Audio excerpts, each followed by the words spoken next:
Le projet C'est quoi présente son outil pour aider à la décision dans la lutte contre le changement climatique. Le projet C'est quoi, pour séquestration du carbone dans les territoires de l'océan Indien, produit un calculateur de bilan de gaz à effet de serre pour le secteur de l'agriculture, de la foresterie et autres affectations des terres. Ou pour le dire plus simplement, de l'usage des terres. Attendez, mais je croyais que le problème, c'était la combustion des énergies fossiles. Et que lutter contre le changement climatique, c'était avant tout arrêter de les utiliser. Oh non, vous avez raison. Mais les émissions de gaz à effet de serre proviennent aussi de l'usage des terres. Je vous explique. À l'échelle mondiale, les émissions de gaz à effet de serre liées aux usages des terres, c'est près d'un quart des émissions totales. Or, si on stockait 0,4%, soit 4 pour 1000 du carbone qui est stocké dans les sols, cela équivaudrait à stocker la quantité totale d'émissions de CO2 émis dans l'atmosphère chaque année. Les sols sont donc un levier important pour lutter contre le changement climatique. Bien sûr, en plus de la diminution drastique de l'utilisation des énergies fossiles. Mais revenons à notre sujet d'étude. Pour nous, pédologues agronomes, c'est le sol et l'usage qu'on en fait. À l'état naturel, les sols sont des réservoirs de carbone. Ils contiennent 2 fois plus de carbone que l'atmosphère. Par la photosynthèse, les plantes absorbent le CO2 et le transforment en carbone organique. Ensuite, celui-ci retourne au sol. Or, les sols sont différents et chacun peut en stocker plus ou moins. Mais surtout, les flux de carbone qui entrent et qui sortent du sol sont à l'équilibre. Là où ça se complique, c'est qu'au-dessus du sol, il y a les usages que les êtres humains en font. Le sol peut devenir soit un puits de carbone, c'est-à-dire un réservoir qui absorbe du carbone plus qu'il n'est libéré dans l'atmosphère. Ça, c'est la séquestration du carbone dans le sol. On parle alors d'émissions négatives, elles vont vers le sol. Soit le sol peut devenir une source de carbone, un réservoir qui libère du carbone plus qu'il n'en stocke. On parle alors d'émissions positives, elles vont vers l'atmosphère. Pour connaître le bilan de gaz à effet de serre du secteur de l'usage des terres à l'échelle d'un territoire, il faut faire la somme des émissions positives et négatives de 3 gaz à effet de serre. Or, il y a plusieurs niveaux de précision pour les données pour calculer un bilan de gaz à effet de serre, allant du moins précis, le tiers 1, puis le tiers 2, jusqu'au plus précis, le niveau tiers 3. Le but pour l'outil C'est quoi? C'est d'intégrer le maximum de données de type tiers 2 pour caractériser le plus finement possible les sols et les usages du territoire. Mais sur un territoire, il y a souvent plusieurs sols et plusieurs usages, n'est-ce pas? Alors c'est plutôt compliqué tout ça, non? Oui, un peu. Mais pas de panique. L'outil C'est quoi est très simple d'utilisation. Toutes les données sont déjà intégrées dans l'outil. Et il calcule automatiquement les flux des 3 gaz à effet de serre pour chaque sol et chaque usage. Et pour chaque climat aussi, parce que ça joue un peu. C'est un outil fiable, car il est basé sur des données issues de la recherche scientifique. Et ces données sont spécifiques aux territoires étudiés. Ces territoires sont l'île de Rodrigue, la commune rurale d'Antoubiest à Madagascar et les communautés de communes à La Réunion. Et en plus, l'outil est cartographique. Concrètement, cela signifie qu'il utilise et qu'il produit des cartes. Le territoire est décrit précisément grâce à des cartes de sol et des cartes d'usage. Et à la sortie du calculateur, les cartes de résultats sont les cartes des bilans de gaz à effet de serre. Mais les usages sur ces 3 territoires sont-ils différents? Émettent-ils effectivement des quantités de GES différentes? Commençons par regarder les cartes des usages des terres. Puis les expertes et les experts locaux nous expliqueront quelles sont les émissions de gaz à effet de serre pour le secteur de l'usage des terres sur leur territoire. À l'ouest de l'océan Indien, on retrouve la grande île de Madagascar, où le riz est la culture principale. Sur la commune rurale d'Antoubiest, sur les hautes terres malgaches, les principaux usages des terres sont les rizières et les cultures maraîchères. Des forêts et des savanes recouvrent également le territoire de la commune.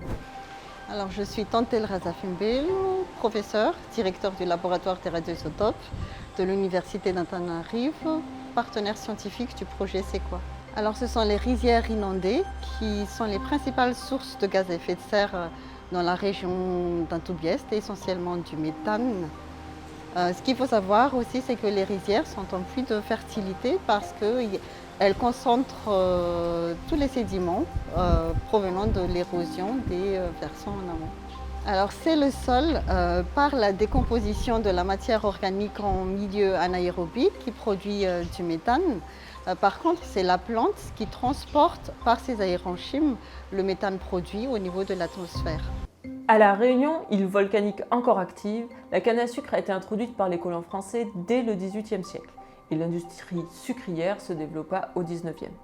Aujourd'hui encore, la canne à sucre est la culture principale de l'île et représente plus de 50% des surfaces agricoles. Ces dernières années, les cultures maraîchères se développent et les surfaces en prairie restent plutôt stables. Mais elles font toutes face à une urbanisation galopante qui les grignote. Des forêts et des savanes recouvrent le reste de l'île. Je suis Pierre Todorov, chercheur au CIRAD basé à La Réunion, spécialisé dans l'analyse de l'information géographique. Les principales sources d'émissions de gaz à effet de serre à La Réunion sont l'urbanisation, qui exporte le stock de matière organique qui a été stocké dans le sol par les cultures dans l'atmosphère sous forme de CO2. Sur le plan agricole, ce sont les ruminants et leur fermentation entérique qui produisent du méthane et leurs effluents qui produisent du protoxyde d'azote, ces deux derniers gaz ayant un fort pouvoir réchauffant. Sur le plan des cultures, c'est principalement l'application d'intrants, c'est-à-dire les engrais azotés qui émettent du protoxyde d'azote également. Et puis le travail du sol qui exporte une partie de la matière organique sous forme de CO2 dans l'atmosphère par l'action des micro-organismes.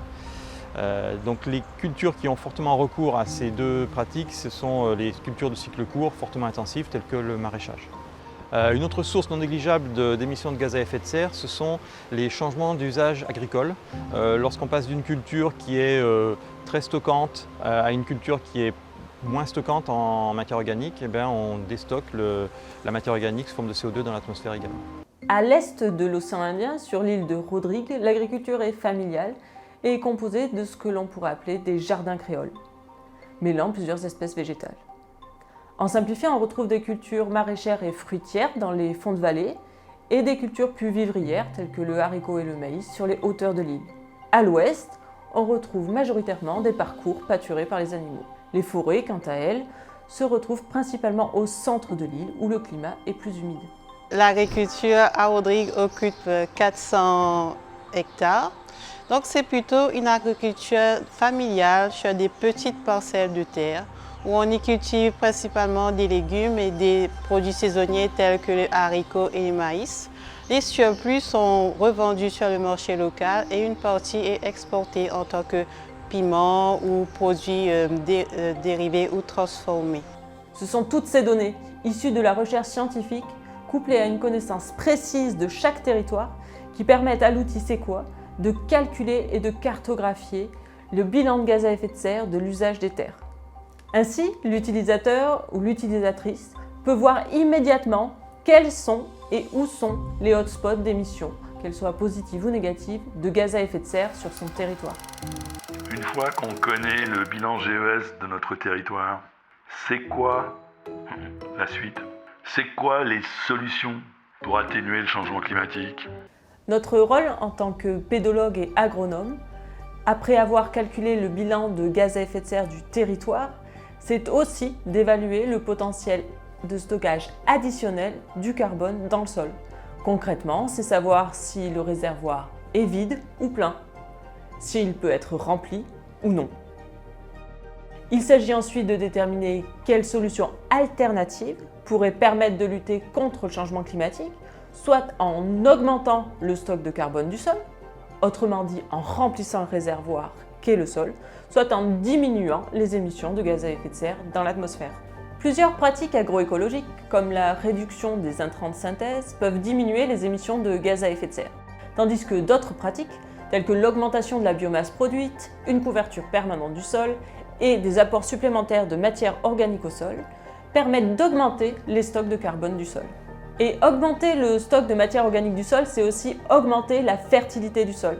L'objectif est donc double, lutter contre le changement climatique et surtout assurer la sécurité alimentaire en préservant ou en augmentant la production agricole. Ces pratiques sont basées sur des principes généraux bien connus, mais leur application locale nécessite une bonne connaissance des agroécosystèmes et des savoirs locaux afin d'adapter ces pratiques agroécologiques au territoire en question. Et sur les 3 territoires, quelles sont ou quelles seraient les pratiques agroécologiques pour atténuer le changement climatique? Soit en diminuant les émissions de GES, ou alors en augmentant la séquestration du carbone dans les sols et la biomasse? Attendez, ne me dites pas. On va avoir les experts et les expertes locales, non? Allons-y. Alors, comme dans la zone d'Antoubieste, ce sont les rizières inondées qui produisent le plus de méthane. L'une des pratiques qui permettent de réduire l'émission de gaz à effet de serre dans la région, c'est l'adoption du SRI, ou système de riziculture intensif. Le système de riziculture intensif consiste en fait en une alternance de drainage et d'irrigation de la rizière tout au long de la saison culturale. Et cette alternance-là va induire une diminution de la production du méthane. Mais en plus des pratiques rizicoles, d'autres pratiques comme l'agroforesterie permettent aussi de diminuer les émissions de gaz à effet de serre pour la région d'Antoubieste.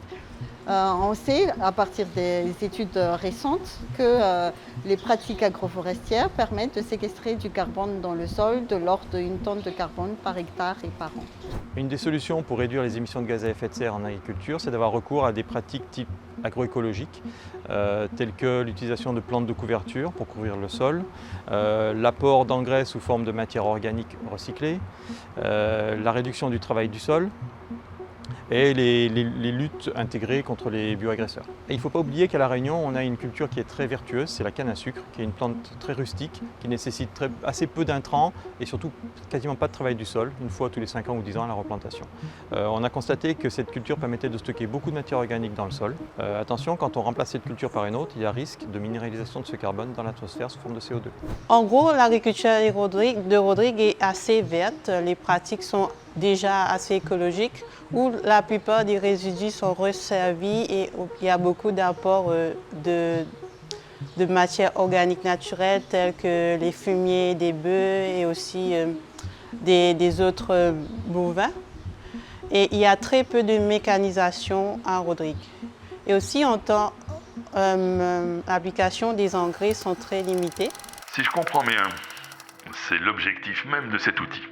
C'est d'être une aide à la décision pour élaborer des politiques territoriales qui prennent en compte l'atténuation du changement climatique, et ce, selon différentes trajectoires de développement. Est-ce bien ça? Vous avez tout compris. Développé dans le cadre d'une science de la durabilité, conçu à partir de données et de méthodes issues de la recherche scientifique, l'outil C'est quoi est fiable, facile d'utilisation et facile d'accès. Alors retrouvez-le gratuitement en ligne à l'adresse qui s'affiche à l'écran.